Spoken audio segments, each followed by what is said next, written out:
Okay, so yan. So, here at health, our first topic, we will talk about what do you call this, the dimensions of health. Okay, so the holistic approach of health here. Okay, so what is health and wellness? Kasi it's the common words that we actually hear from health. Okay, so meron tayong health and wellness. So the WHO, alam niyo ba yung WHO?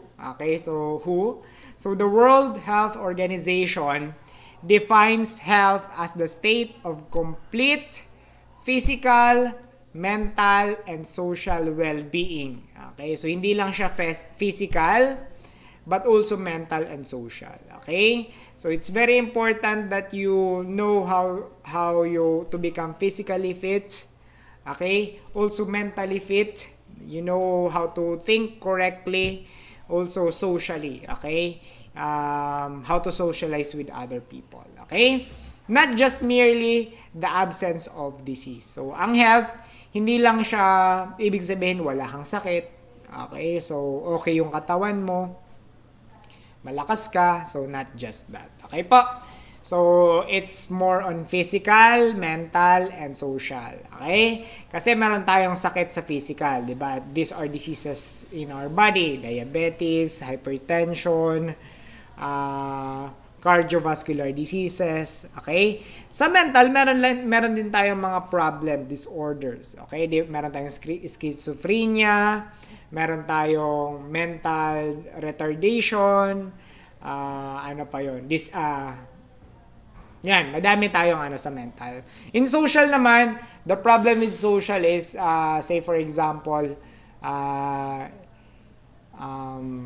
you are isolated all the times, okay? You are anxious, okay? You are pressured of your peers, okay? So, expectation, these are actually diseases, okay? So, in wellness, so when we speak of wellness, it's the quality of life. Wellness. Pag sinabing okay, so job well done, something like that. So, it's the quality of life or state of being healthy physically, mentally, emotionally, socially, and spiritually. So, these define your health holistically. Okay, not only physical, but also mental, emotional, social, and spiritual. Diba? Ask yourself, are you physically fit? You don't have any complications, diseases in your body. Are you mentally fit? Okay? You know that you are thinking correctly. Okay? You know how to deal with people. Okay? Emotionally. Okay? Ask yourself if you are emotionally fit. Kung nahandle mo ba yung emotion mo, madali ka bang magalit, or you are experiencing extreme sadness, anxious, okay, emotional yan. Socially, okay, so, are you socially fit? Okay, meaning, do you have friends? Are you not isolated from them? Okay, do you know how, do you communicate with them? Okay, so, are your friends helpful to you? Okay po. So, yan. So, yun yung mga social aspect of our life. Spiritually, okay, it's more on, the spiritual being. Okay? Your belief. Okay? When it comes to to God. Okay po. Your faith. Okay? So, those are spiritually. Okay, so yan, wellness and your health are actually holistic. Kaya I stated here that this talks about holistic health, right? So there are dimensions, class. So since we are talking about holistic one, so let us dive into individual component of being holistic. Okay? Kasi pag sinabing holistic, madaming component. It's the totality of who you are. So, let's talk about the dimensions of health. So we have physical health, we have emotional health, we have social health, mental, spiritual. Diba? 1, 2, 3, 4, 5. Diba? That defines you if you are actually fitted or your condition in all of these are normal, meaning we can call that, or I can call you as physically, what do you call this, holistically healthy. Okay, holistically healthy. Okay, so yan, so let's talk now. Okay, we are on page 329 of your book. Okay, so a healthy and balanced mind, body, and spirit translate into good well-being. How well are you? How good are you as being? Okay pa. So it is a continuous process of becoming aware and of making choices toward a more successful existence. Okay?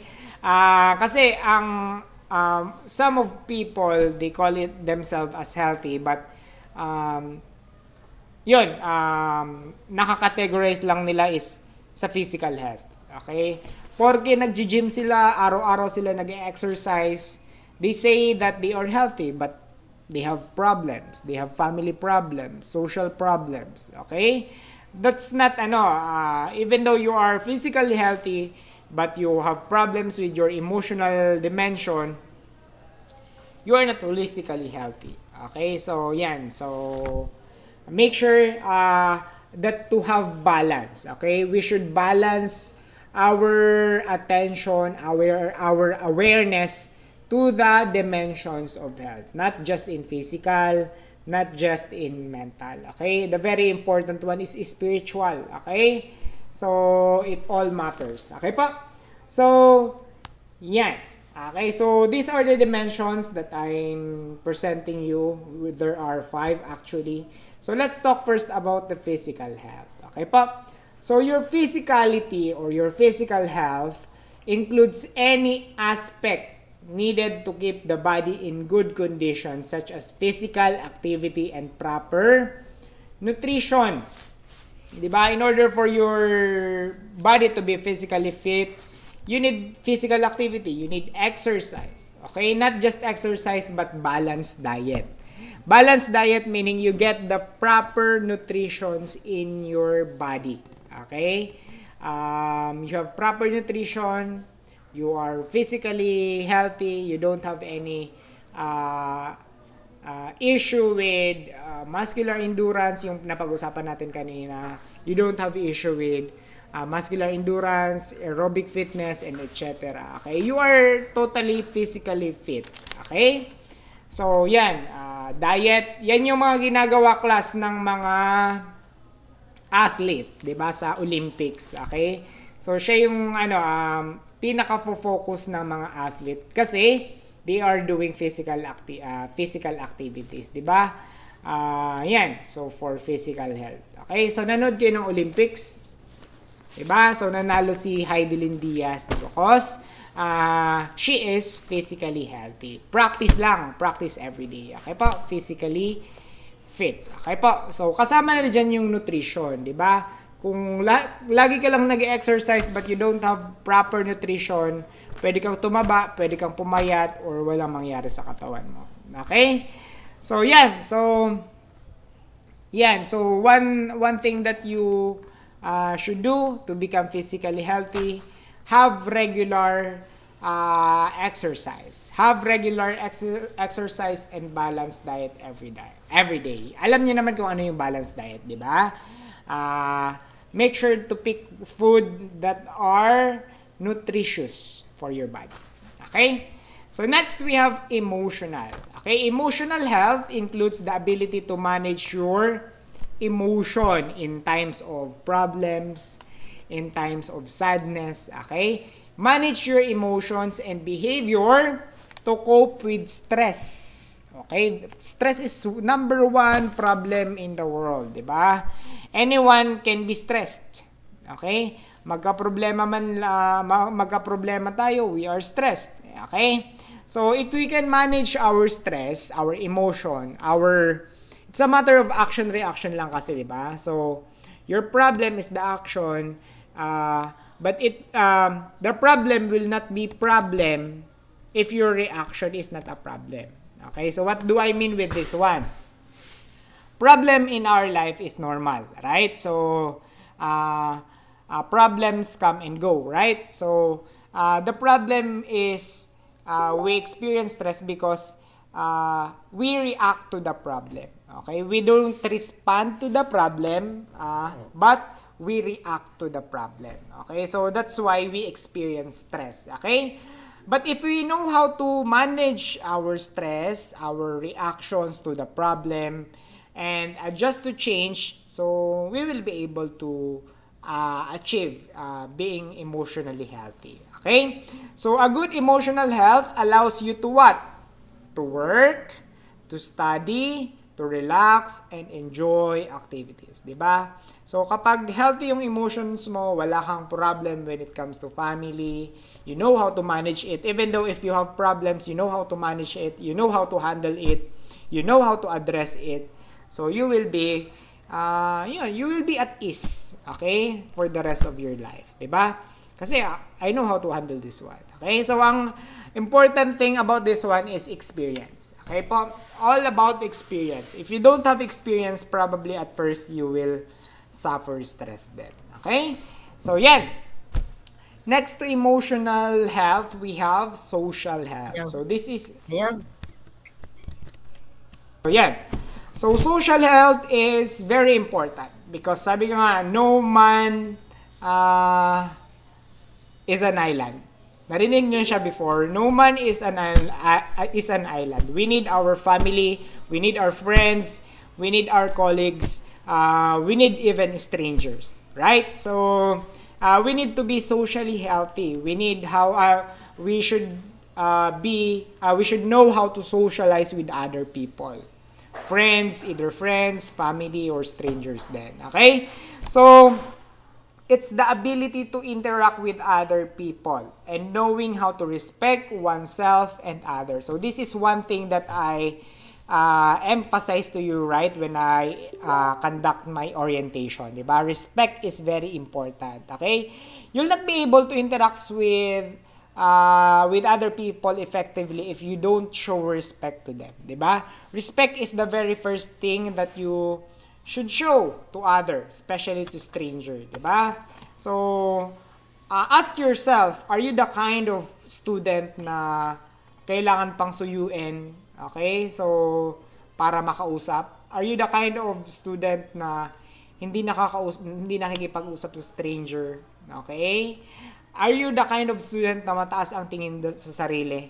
Okay? So, if you are that kind of student, so you will have a problem in social aspect of your life. Okay pa? So yan, so it is says here that if you are socially healthy, you can create and maintain healthy relationships with family, friends, peers, and people in the community. Okay? So be aware of yourself. Okay? So assess yourself. Palagi ka bang may nakakaaway? May mga enemies ka, okay, around you. Okay? So, palagi kang napapagalitan. Okay?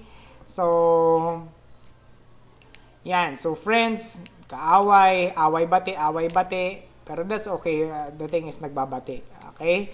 So, pero kung meron kang kagalit in your life, so, assess yourself. Okay? Sino ba ang may mali? Saan ba ang pagkukulang? Okay pa? So, yan, so education and experience is very important to assess yourself. At what level are you? Okay? So, yan. So, social health. Okay? So, next thing we have mental. Mental, it's actually, it's given. Okay? Kasi, being mentally healthy is part of our life. Right? So, kasi, kaya nga, we are studying here to develop our mind. Okay? So, mental, to develop mentally. Okay? So, yan. So, mentality is the ability, or your mental health includes the ability to analyze, evaluate, and make sound decisions which involve critical thinking. Diba? Not only in academics, but in your daily living as well. Okay po? So, you should be able to make sound decision. Pag sinabing sound decision, it's appropriate. Okay?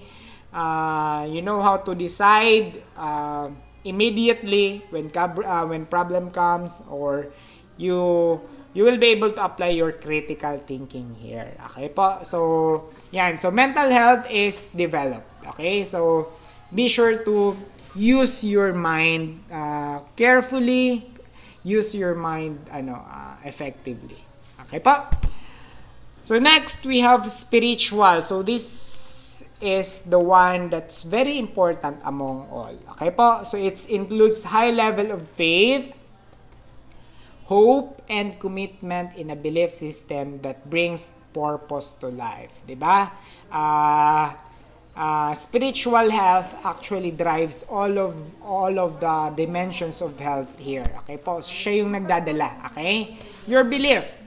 Okay, so your faith, your belief, especially to God. Okay, so make sure that to assess yourself. Okay, this can be found in church. It can be found in congregation, in church, in congregation, in your church mates. Okay po. So yan. So assess yourself. Okay, at what level are you? Okay po. So but be sure to have high level. Okay, so I have here a video that I'm going to present. Play. Hello and welcome to PE with Mr. D. Are you healthy? How do you know? Today we're going to answer this question by looking at the dimensions of health.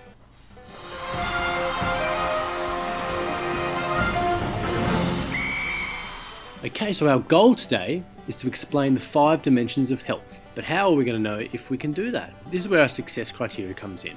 By the end, you should be able to list the 5 dimensions of health, describe each one, and provide an example to improve each one. So what will you need? Just a pen and paper. If you haven't got this, pause this video and go grab it. Alright, so before we get into it, let's define our terms. What is a dimension? A dimension is a measurement of something in a particular direction. In this case, we're looking at health. What is health? Health is the condition of being sound in body, mind, or spirit, especially freedom from physical disease or pain. Alright, so before we get into it guys, what do you already know? How would you tell if someone was healthy? What kind of things would you measure? Pause the video and write down as many things as you can. Go! So we have 5 dimensions of health: physical, social, emotional, mental, and spiritual. Okay, we're going to have a good look at each of these. Number 1, physical health. This is about the body, fitness, nutrition, as well as not being injured or sick. Okay, examples are keeping fit, eating well, and maintaining good hygiene. Number 2 is social health. This is about connection with other people and having close friends and family. Examples, enjoying social events like sport, coffee, and parties. Number 3, emotional health. This is about being able to read, value, and control your own emotions, as well as the emotions of others. An example would be using a journal and being able to recognize when we're angry, tired, lonely, sad, and being able to do something about it. Number 4 is mental health. This is about how you think. Do you think positively or negatively? It's about having healthy thoughts about yourself, your future, and the world. An example would be doing things like mindfulness. 5 is spiritual health. This is about having a connection to something that is bigger than yourself. Such things might be religion, spirituality, or even having a sense of belonging to a community or a culture. Examples of how to do this: prayer and meditation. You made it, well done. Quiz time. Now we're going to see if you've achieved the learning intention. We'll do this by reviewing our success criteria. Our first success criteria: can you list the 5 dimensions? Pause the video, write 1, 2, 3, 4, 5, and write them down.